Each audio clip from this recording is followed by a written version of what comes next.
Շնորհակալ եմ ազգային ժողովի մեծարգո նախագահ, հարգելի պատգամավորներ, քննարկման եմ ներկայացնում առաջին ընթերցմամբ ընդունված ոստիկանության մասին օրենքում լրացում կատարելու մասին օրենքի եւ հարակից օրենքների նախագծերը, որոնցով մասնավորապես առաջարկվում է ներքին գործերի նախարարության կառուցվածքում ձևավորել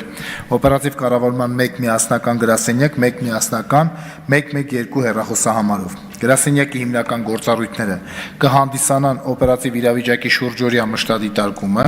ճգնաժամային հեռախոսազանգերի, ինչպես նաև այլ եղանակներով ստացված տեղեկությունների ընդունումը եւ օպերատիվ արձագանքի կազմակերպումը,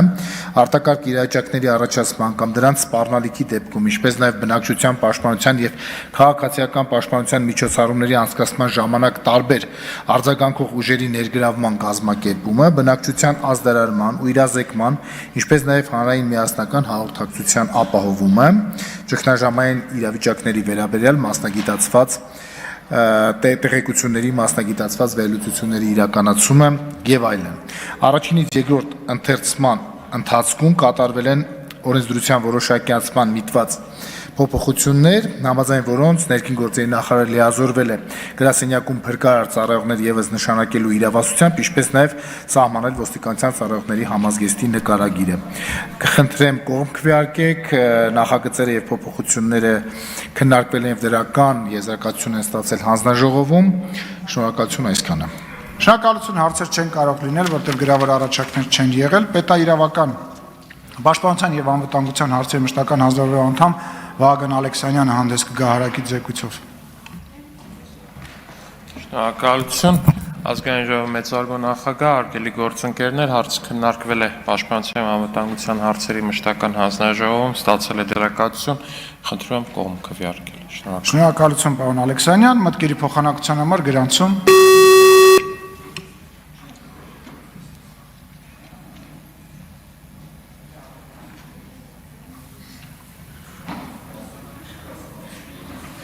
Շնորհակալություն, եզրափակիչ ելույթի կարիք տեսնում եք, հարցի քննարկումն ավարտվեց, մնաց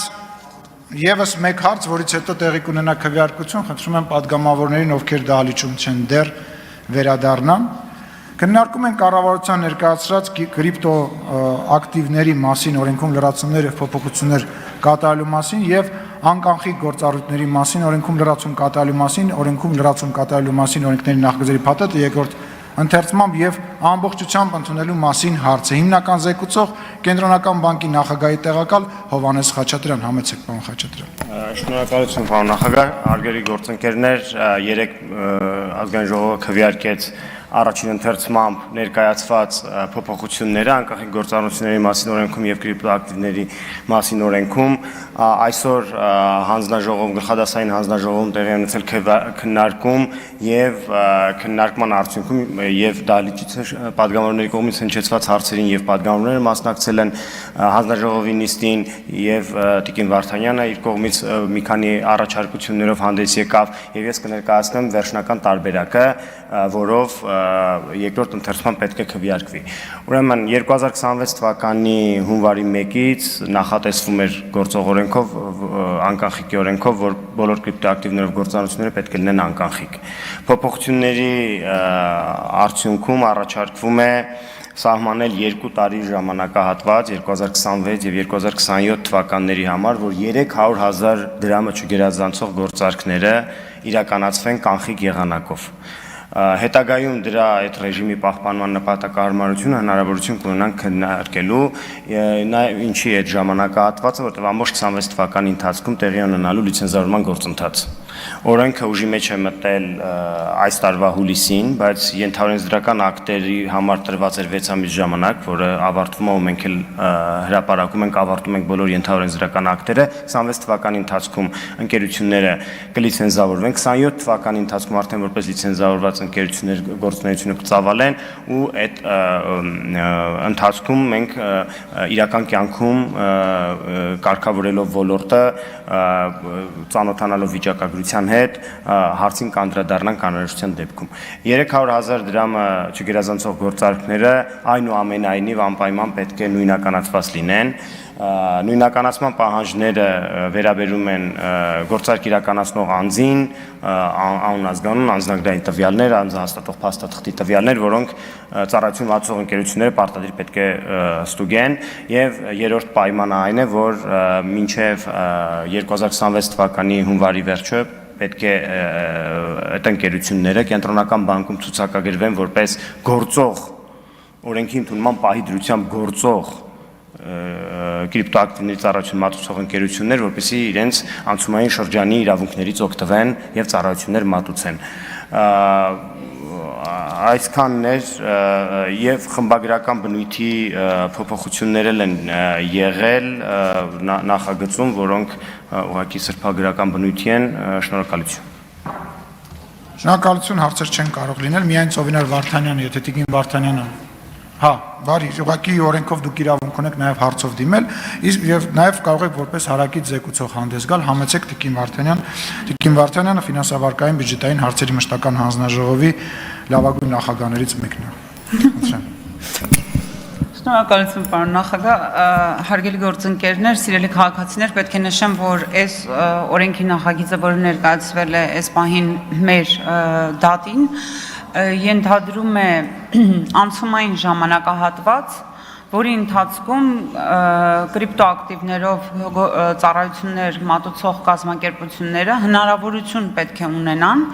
որոշ անցումային ավելի մեղմ դրույթներով անցում կատարել դեպի հետագա, այսինքն հիմնական օրենքի պահանջները համապատասխանելուն։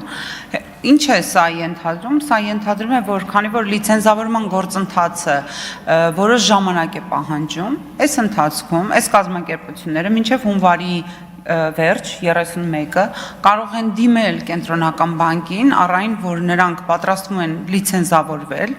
եւ այս ընթացքում մինչև լիցենզավորումը օրինական համարվեն օրինական կրիպտոարժույթներով ծառայություններ մատուցող կազմակերպություններ։ Ինչպես նաեւ կենտրոնական բանկը ներկայացրել էր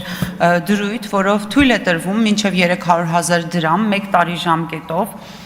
կանխիկով գործառնություններ կատարելը, ինչը հանձնաժողովում քննարկման արդյունքում երկարաձգվեց մինչև 2 տարի եւ դրա հիմնական պատճառային էր, որ 1 տարին բավարար չէ հասկանալու համար արդյոք կանխիկով գործառնությունները ռիսկային են թե ոչ, հետեւաբար 1 տարի ունենալուց հետո այդ տվյալները մենք կարող ենք ուսումնասիրել եւ հասկանալ եւ գուցե այս ժամկետը ընդհանրապես կարիքը չկա ժամկետի կամ հակառակը կարիք կա սահմանափակելու, բայց այն ամենակարևորը, որը ես կուզենայի խոսել, ինչի մասին կուզենայի խոսել այս օրենքի քննարկման շրջանակում, դա այն է, որ ակնհայտ է, որ տվյալ դաշտը նոր է Հայաստանի Հանրապետության համար եւ կարգավորումները, որոնք որ այս մահին դրված են սեղանին եւ գործող օրենքում, դրանք դեռ փոփոխությունների ենթակա են եւ իմ գործընկեր падգամավորների հետ էլ քննարկումների արդյունքում մենք եկանք եզրահանգման, որ ճիշտ կլինի առաջարկություն ներկայացնել կառավարությանը ստեղծել միջգերատեսչական հանձնաժողով, որտեղ նաև ներկայացված պետք է լինի ազգային ժողովը եւ բոլոր շահառու մարմինները, այդ թվում կենտրոնական բանկը եւ ԲՏԱ նախարարությունը, որպեսզի այդ հանձնաժողովը շատ օպերատիվ կերպով հսկի այս անցումային շրջանում բոլոր այն առկա խնդիրները, որոնց հետ բախվում է թե պետությունը, թե տնտեսվարողը։